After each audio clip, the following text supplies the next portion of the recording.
Good morning student. अब पढ़ते हैं हम अगली अभिक्रिया के बारे में एवं उत्क्रमणीय एवं अनुत्क्रमणीय अभिक्रिया के बारे में देखते हैं। अभी हमने पढ़ा था पिछली वीडियो में कि मंद एवं तीव्र अभिक्रिया के बारे में पढ़ा था। मंद एवं तीव्र अभिक्रियाओं के बारे में हमने पढ़ा है। तो अब ये वीडियो नंबर 36 पार्ट नंबर 36 में देखते हैं हम कि तीव्र अभिक्रिया एवं मंद अभिक्रिया हमने पिछली वीडियो में पढ़ा था बेटा। अब देखते हैं उत्क्रमणीय एवं अनुत्क्रमणीय अभिक्रिया। उत्क्रमणीय एवं अनुत्क्रमणीय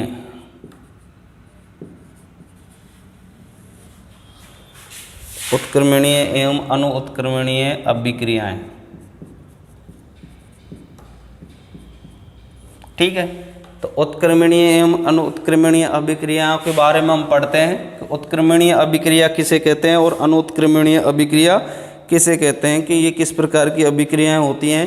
इनके बारे में हम देखते हैं कि उत्क्रमणीय एवं अनुत्क्रमणीय अभिक्रिया के बारे में। देखिए कि उत्क्रमणीय जो अभिक्रिया होती है कि यह इस प्रकार की अभिक्रिया होती है कि जिसको दोनों तरफ की दिशाओं में चलती रहती है। जैसे इस तरह से भी इधर भी चलती है और इधर भी चलती है।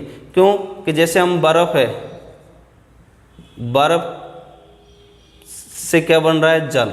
क्या बन रहा है, जल। तो जल भी बन रहा है, बर्फ से क्या बन रहा है बेटा, जल भी बन रहा है, और जल से बर्फ भी बन रही है। तो इस प्रकार की अभिक्रिया को हम उत्क्रमणीय अभिक्रिया कहते हैं। अनुत्क्रमणीय अभिक्रिया जैसे हमें कोयले का जलना होता है, कोयले का जलना। अब कोयले का जलता है तो कोयले में कार्बन होती है, वो जलती है CO2 O2 की उपस्थिति में क्या बनता है, CO2। तो इस तरह से अभिक्रियाएं होती हैं, वो एक ही दिशा में चलती हैं। किस प्रकार की, एक ही दिशा में चलती है। मूल पदार्थ से बनने वाले पदार्थ के गुण एक दूसरे से क्या होते हैं, भिन्न होते हैं। तो ऐसी अभिक्रिया को हम क्या कहते हैं, अनुत्क्रमणीय अभिक्रिया। तो अब पढ़ते हैं, इनको विस्तार से पढ़ते हैं बेटा कि उत्क्रमणीय एवं अनुत्क्रमणीय अभिक्रिया के बारे में। ठीक है, अब देखते हैं कि सबसे पहले हम उत्क्रमणीय अभिक्रिया के बारे में देखते हैं कि उत्क्रमणीय अभिक्रिया किसे होती है। उत्क्रमणीय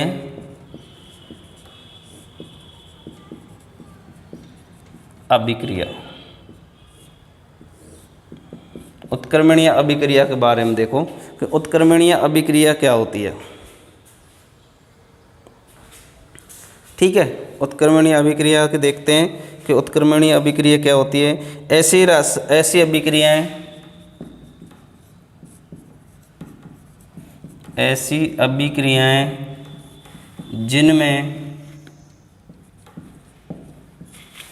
अभिक्रियाएं जिनमें अभिकारक क्रिया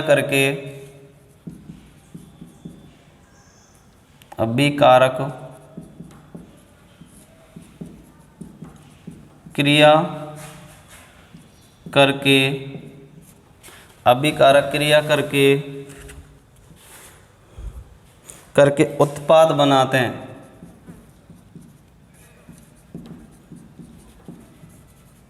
अभिकारक क्रिया करके उत्पाद बनाते हैं। उसी समय उन्हीं परिस्थितियों में उत्पाद अभिक्रिया करके उसी समय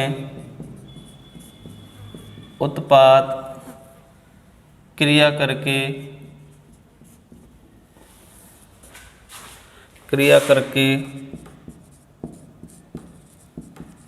अभिकारक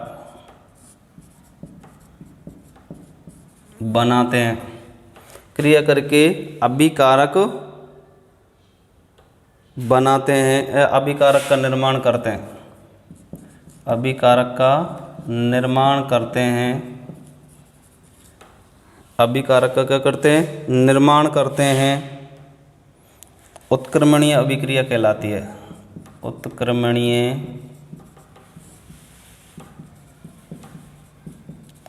अभिक्रिया कहलाती है। क्या कहलाती है, उत्क्रमणीय अभिक्रिया कहलाती है। ये अभिक्रियाएं दोनों दिशा में होती हैं,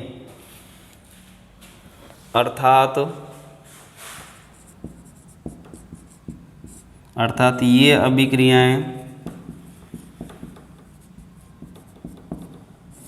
अभिक्रियाएं दोनों दिशाओं में होती हैं, अर्थात ये अभिक्रियाएं दोनों दिशाओं में होती हैं। इन अभिक्रियाओं में कभी भी अभिकारकों की मात्रा शून्य नहीं होती। अतः इन अभिक्रियाओं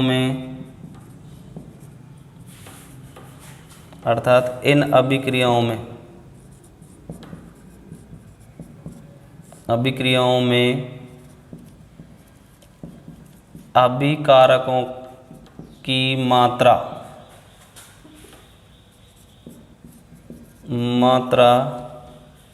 शून्य नहीं होती,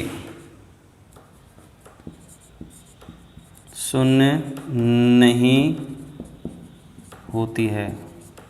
ठीक है, देखिए बेटा कि उत्क्रमणीय अभिक्रिया के बारे में हम देखते हैं। उत्क्रमणीय शब्द है ये, उत्क्रमणीय, और उत्क्रमणीय शब्द का अर्थ होता है,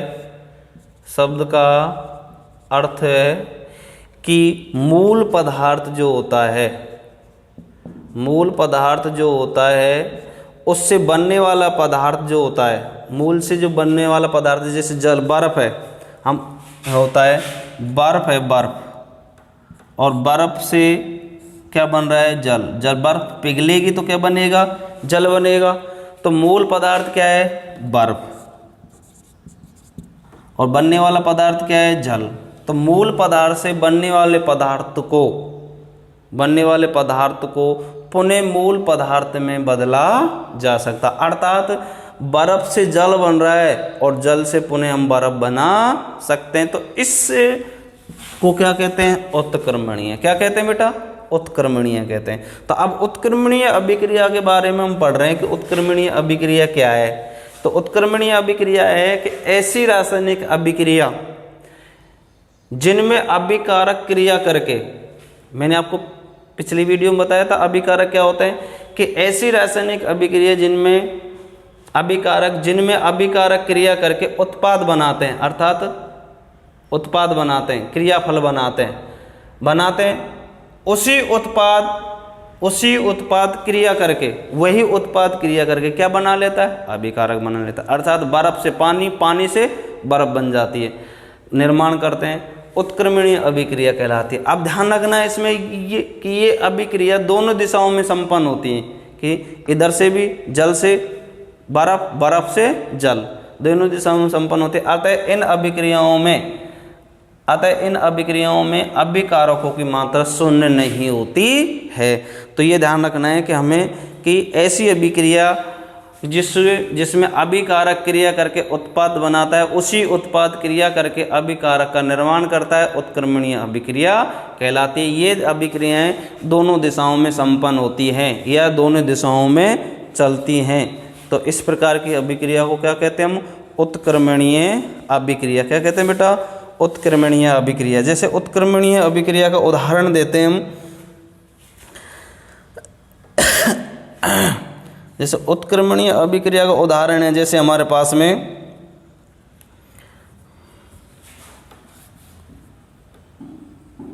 जैसे H2O है,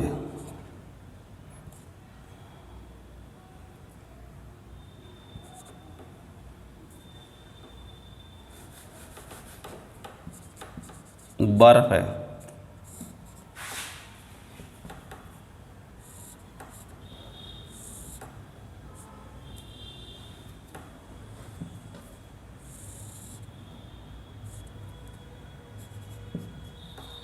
जल बन रहा है। बर्फ को हम क्या करेंगे,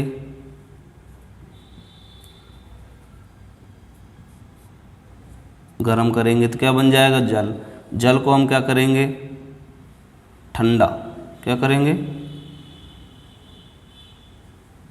ठंडा करेंगे तो क्या बनेगा, जल बनेगा। तो दोनों दिशाओं में बर्फ को थोड़ा सा हम गर्म कर देंगे तो जल बन जाएगा, ठीक है, पिघल कर जल बन जाएगा। और उसी जल को हम पुनः ठंडा करेंगे तो क्या बन जाएगा, बर्फ बन जाएगी। क्या बन जाएगी, बर्फ। अब देखते हैं इसमें उत्क्रमणीय अभिक्रिया दूसरा उदाहरण इसमें जैसे हम ले लेते हैं NH2 ले लेते हैं, प्लस में 3H2 ले लेते हैं। अब NH2 और 3H2 दोनों है हमारे पास में, ठीक है। NH2 और 3H2 अभी दोनों आपस में जुड़ते हैं तो ये अभिक्रिया बदल जाती है, तो ये हो जाएगा 2NH3। क्या हो जाएगा? 2NH3। तो दोनों दिशाओं में चल रही है। क्या हो रही है? दोनों दिशाओं में चल रही है, ठीक है। उसके बाद में हम ले लेते हैं जल। क्या लेते हैं? जल, H2O, प्लस में हम ले लेते हैं H2O के साथ में हाइड्रोजन कार्बोनेट ले लेते हैं। अब हाइड्रोजन कार्बोनेट लेते हैं तो इसमें देखते हैं कि हाइड्रोजन और कार्बोनेट H3O होता है। जैसे इसमें से एक H होता है, ये टूटकर इसके साथ में क्रिया कर लेता है तो ये हो जाएगा H3O प्लस में क्या बच जाता है हमारे पास में? एक H हट जाएगा तो क्या बचेगा? HCO3। तो इस प्रकार की अभिक्रिया को हम क्या कहते हैं? उत्क्रमणीय अभिक्रिया। क्या कहते हैं? उत्क्रमणीय। अब ये दोनों जुड़कर ये ही बना लेंगे, ये भी दोनों जुड़कर इस तरह से बना लेंगे, ये भी इस तरह से बन जाएगा। तो इस प्रक्रिया के कारण हम क्या कहते हैं? इसको उत्क्रमणीय अभिक्रिया के नाम से जाना जाता है। आगे होगी समझ में बेटा। बर्फ से जल, जल से बर्फ, नाइट्रोजन है हाइड्रोजन के साथ क्रिया करेंगे तो नाइट्रिक यानी कि NH3 अमोनिया बनेगा। इसको हम दोबारा बनाएंगे तो ये दोनों अमोनिया प्लस में नाइट्रोजन में बदल जाता है। अमोनिया प्लस में यानी कि हाइड्रोजन प्लस में नाइट्रोजन में बदल जाता है, सॉरी अमोनिया में नहीं बदलता, नाइट्रोजन प्लस में हाइड्रोजन में बदल जाता है। इन दोनों को हम मिलाते हैं तो अमोनिया में बदल जाता है। तो इस प्रकार की अभिक्रिया को हम क्या कहते हैं? उत्क्रमणीय अभिक्रिया। क्या कहते हैं? उत्क्रमणीय अभिक्रिया का अन्य उदाहरण है। सबसे ज़्यादा उदाहरण आपको ये याद रखना है कि बर्फ़ से जल, जल से बर्फ़, बर्फ़ से जल, जल से बर्फ़ बनाने की प्रक्रिया होती है तो उत्क्रमणीय अभिक्रिया होती है। अर्थात ये अभिक्रियाएँ दोनों दिशाओं में संपन्न होती है बेटा। किसमें होती है? कि दोनों दिशाओं में क्या हो जाती है? संपन्न हो जाती है। तो इसलिए इसे उत्क्रमणीय अभिक्रिया कहते हैं। कौन सी अभिक्रिया कहते हैं? उत्क्रमणीय अभिक्रिया, ठीक है। तो उत्क्रमणीय अभिक्रिया समझ में आ गई होगी। कि अब देख लें एक बार और से देख लें कि ऐसी रासायनिक अभिक्रिया जिनमें अभिकारक क्रिया करके, अभिकारक ये रहे अभिक्रिया करके क्या बनाते हैं? उत्पाद। ये उत्पाद है, ठीक है। उत्पाद हो गया, उसी उत्पाद क्रिया करके क्या बना लेता है? अभिकारक। जैसे ये है जल है, जल से क्या बन रहा है? बर्फ बन रहा है। तो उसी प्रकार इसको क्रिया करेंगे तो ये बन जाएगा, इसको क्रिया करेगा तो इस तरह से होता है। ऐसी अभिक्रिया को हम क्या कहते हैं? उत्क्रमणीय अभिक्रिया। क्या कहते हैं बेटा? उत्क्रमणीय अभिक्रिया। तो उत्क्रमणीय अभिक्रिया के बारे में हमने पढ़ लिया। अब पढ़ेंगे अनुत्क्रमणीय अभिक्रिया। क्या पढ़ेंगे? अनुत्क्रमणीय अभिक्रिया के बारे में, ठीक है। देखो अनुत्क्रमणीय अभिक्रिया के बारे में देखते हैं। अनुत्क्रमणीय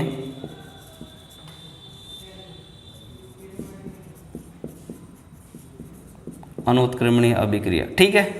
तो उत्क्रमणीय अभिक्रिया दोनों दिशाओं में संपन्न होती है, दोनों दिशाओं में चलती है। जबकि अनुत्क्रमणीय अभिक्रिया होती है एक ही दिशा में चलती है और मूल पदार्थ से बनने वाला पदार्थ के गुण आपस में अलग अलग होते हैं, स्थायी होता है। आपने देखा है कि रासायनिक परिवर्तन आपने पढ़ा होगा, पिछली वीडियो में रासायनिक परिवर्तन के बारे में देखा होगा कि मूल पदार्थ है, जैसे दूध का दही है, दूध से क्या बन रहा है? दही बन रहा है। क्या बन रहा है? खट्टा दूध बन रहा है। तो ये दूध जो होता है ये मूल पदार्थ है, इससे दही बन रहा है। तो इसके स्वाद और इसके स्वाद दोनों क्या होते हैं? भिन्न होते हैं। तो ये ऐसे मूल पदार्थ से बनने वाले पदार्थ को पुनः इस पदार्थ में नहीं बदला जा सकता है। तो इस प्रकार की अभिक्रिया को क्या कहते हैं? अनुत्क्रमणीय अभिक्रिया कहते हैं। क्या कहते हैं? अनुत्क्रमणीय अभिक्रिया। अब इसकी परिभाषा के बारे में हम देखते हैं कि अनुत्क्रमणीय अभिक्रिया ऐसी अभिक्रियाएं जिनमें अभिकारक क्रिया करके उत्पाद बनाते हैं। ऐसी अभिक्रियाएं जिनमें अभिकारक क्रिया करके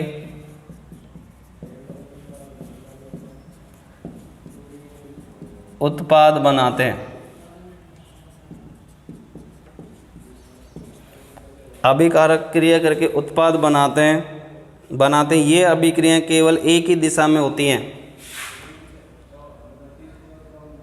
अर्थात ये अभिक्रियाएं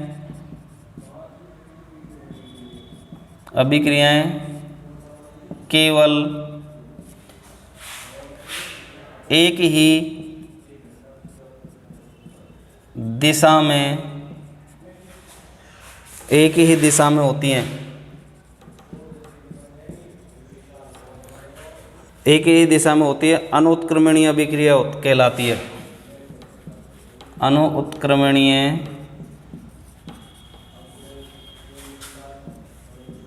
अभिक्रिया कहलाती है। ठीक है, अनुत्क्रमणीय अभिक्रिया कहलाती है। इन अभिक्रियाओं में धीरे धीरे अभिकारक की सांद्रता कम हो जाती है। इन अभिक्रियाओं में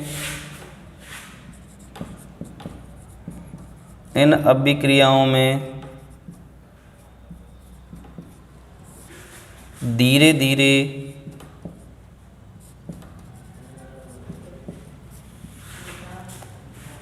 अभिकारकों की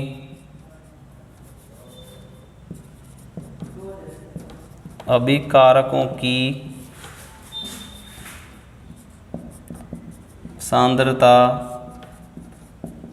कम हो जाती है।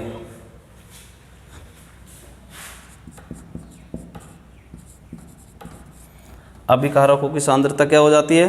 कम हो जाती है।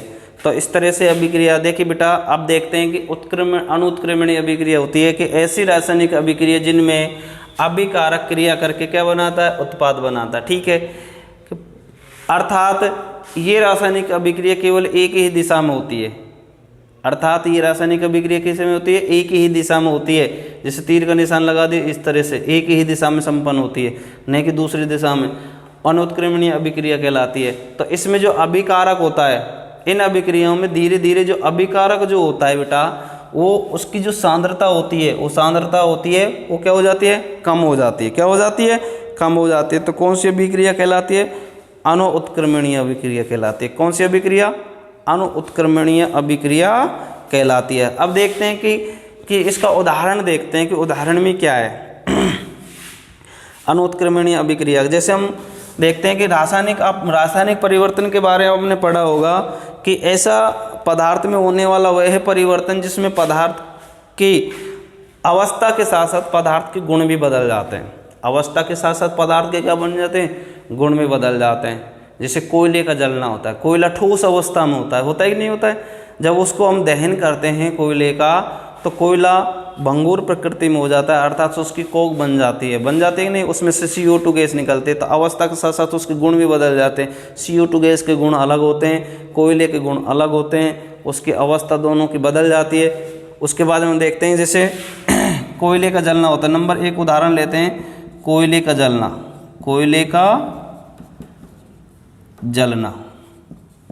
अब कोयले का जलना भी कहते हैं या कोयले का दहन भी कह सकते हैं। क्या कह सकते हैं? दहन। कोयले का दहन माने होता है जलना ही होता है। अब कोयले के दहन का रासायनिक समीकरण भी लिखना होता है यहाँ पे। तो मान लीजिए कोयले का दहन का रासायनिक समीकरण लिखिए।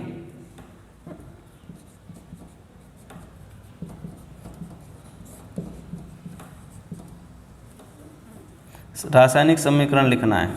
ठीक है, तो अब कोयला है, कोयले का दहन का कौन सा समीकरण है? जैसे कोयले के दहन का कोई सा समीकरण, कोयले का कोई रासायनिक समीकरण नहीं होता। जबकि कोयले में किसकी मात्रा होती है? कार्बन की।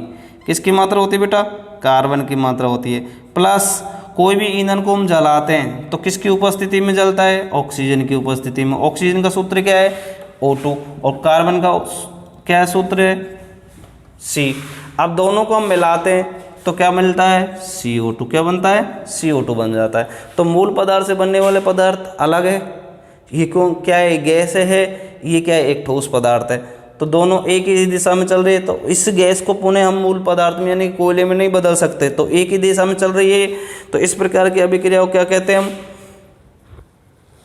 अनुत्क्रमणीय अभिक्रिया। क्या कहते हैं? अनुत्क्रमणीय अभिक्रिया। अर्थात इसमें देखते हैं कि कोयला वायु में जलकर कार्बन डाइऑक्साइड देता है। तो यहाँ लिख देंगे कोयला वायु में जलकर, अर्थात वायु क्या है, ऑक्सीजन, वायु में जलकर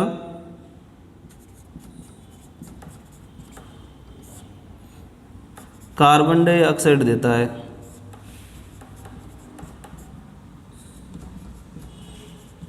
समझ में आ गया होगा कि कोयला वायु में जलता है। अरे वायु क्या होती है, ऑक्सीजन होती है, ऑक्सीजन को वायु बोलते हैं। हम श्वास में लेते हैं, श्वास संबंधी क्रियाएं नहीं करते हैं क्या? श्वास में कौन सी गैस लेते हैं? श्वसन में, श्वसन में हम ऑक्सीजन लेते हैं और उस ऑक्सीजन को ही हम क्या कहते हैं? वायु कहते हैं। क्या कहते हैं? ऑक्सीजन को क्या कहते हैं हम? वायु कहते हैं। आपसे पूछ लेता है कोयले की जलने की प्रक्रिया, वायु के साथ जलने की प्रक्रिया का एक रासायनिक समीकरण लिखिए। यानी कि कोयला किसके साथ में जलेगा? ऑक्सीजन। कोई भी ईंधन हो, प्रकृति पर जो भी ईंधन हम जलाते हैं तो किसकी उपस्थिति में जलता है वो? ऑक्सीजन की, अर्थात वायु की उपस्थिति में जलना होता है। तो जो भी कोई ईंधन जलता है तो क्या देता है वो? कार्बन डाइऑक्साइड देता है। तो कौन सा है? ये एक ही दिशा में चलती है। तो इस प्रकार की अभिक्रिया को क्या कहते हैं हम?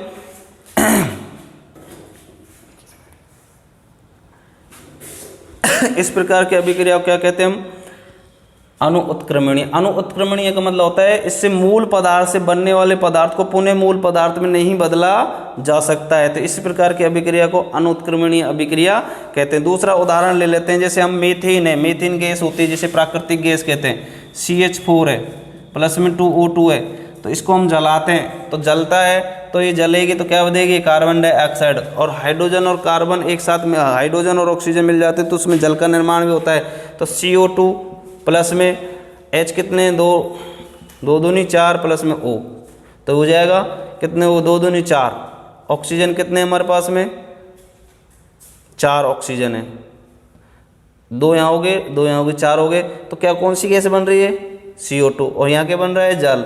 तो ये मीथेन गैस है। कौन सी गैस है? मीथेन, जिसे प्राकृतिक गैस बोलते हैं, प्राकृतिक गैस।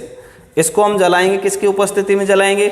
ऑक्सीजन की। अब मान लीजिए हमने 2 क्यों लगाया? क्योंकि संतुलित समीकरण करने के लिए हमें 2 लगाया, जबकि ऑक्सीजन वायु का जो प्रतीक है वो O2 होता है, इसलिए संतुलित करने के लिए हमने 2 लगा दिया। तो CH4 प्लस में 2O2, CO2 प्लस में 2H2O हो जाता है। यदि 2 नहीं लगाएंगे तो समीकरण संतुलित नहीं होगा, और समीकरण संतुलित नहीं होगा तो अभिक्रिया का रासायनिक समीकरण गलत माना जाता है। इसलिए संतुलित करने के लिए क्या लगाया जाता है? यहाँ पर 2 लगाया जाता है। इस प्रकार की अभिक्रिया को हम अणुउत्क्रमणीय अभिक्रिया कहते हैं।